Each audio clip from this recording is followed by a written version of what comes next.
Iran has called its subterranean missile cities a nightmare for its enemies, and it's true that pretty much no aerial force on Earth has the bombs needed to even dent these bases, except for the US Air Force, that is. Ever since the development of Iran's underground bases came to light, the US has worked on developing bombs capable of reaching such extreme depths, blasting through many feet of rock to reach their targets. The result of their efforts is the 30,000-pound GBU-57 MOP, or Massive Ordnance Penetrator, otherwise known as the Bunker Buster bomb.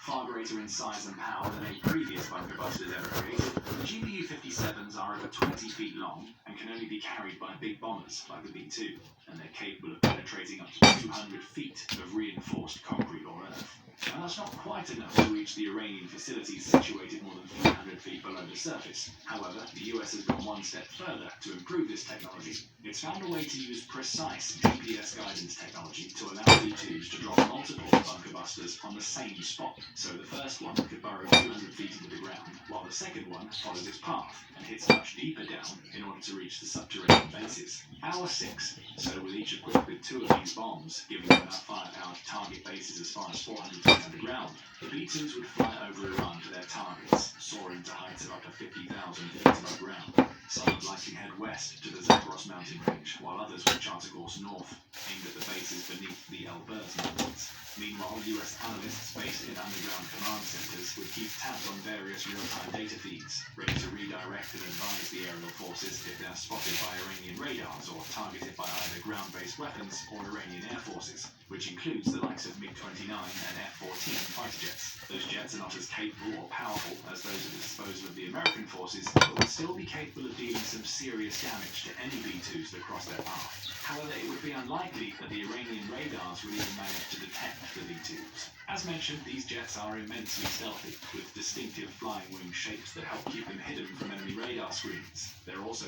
coated with radar-absorbing materials, giving them an even smaller radar signature, and boast multi-spectral camouflage capabilities to hide them from the likes of infrared, acoustic, and electromagnetic surveillance systems too. Even if Iran managed to spot the B-2s and send jets their way, America's forces would retaliate.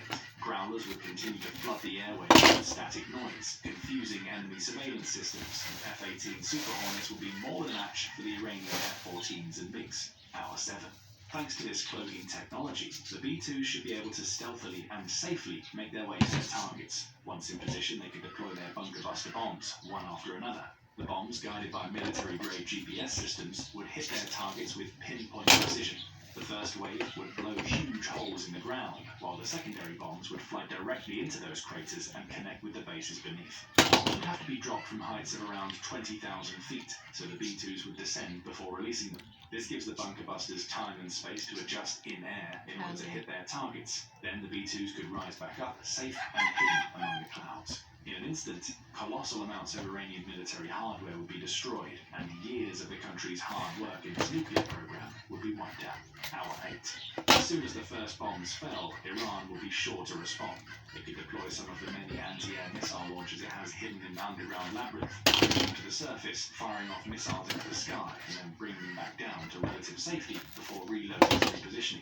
It's also likely that the country's surface-to-air, or SAM sites, would activate, firing a volley of salvos into the sky. Of course, the US would have anticipated this, and it's likely that most, if not all of those missiles would fail to find any target, thanks to the heavy interference and use of decoys among the US aerial forces. Growlers would continue to confuse enemy surveillance, while F-18s soar across the sky to support the B-2's escape. Hour 9. By now, all of the B-2s should have deployed their bombs and struck their targets. With Iranian missiles lighting up the sky and the ground in chaos, the B-2s would need to head west towards safe airspace as soon as possible. They'd leave Iran behind and proceed into Iraq, where more stratotankers would await, assuming Baghdad permits US access to its airspace, ready to refuel the bombers. The F-18s would fly onward, patrolling the surrounding airspace in case of any last-minute aerial assaults from the Iranian side.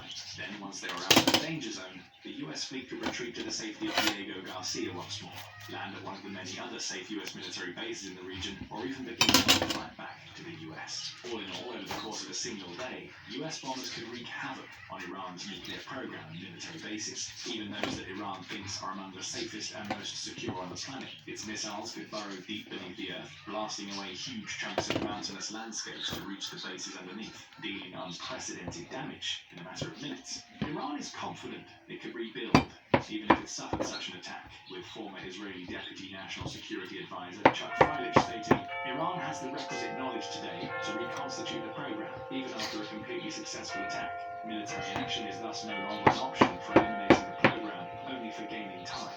However, given the sheer amount of damage the US bomb strike could do, and the sight of B-2 bombers not all that far away, Iran may now need to rethink its position, take a seat at the table with President Trump, and negotiate a nuclear deal. If not, disaster is surely on the horizon for the country. What do you think about Trump's tactics towards Iran so far?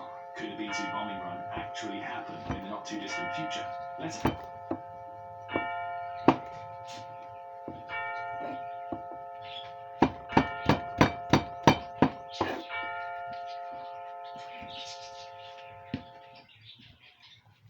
Iran thought it can have its cake and eat it too. It is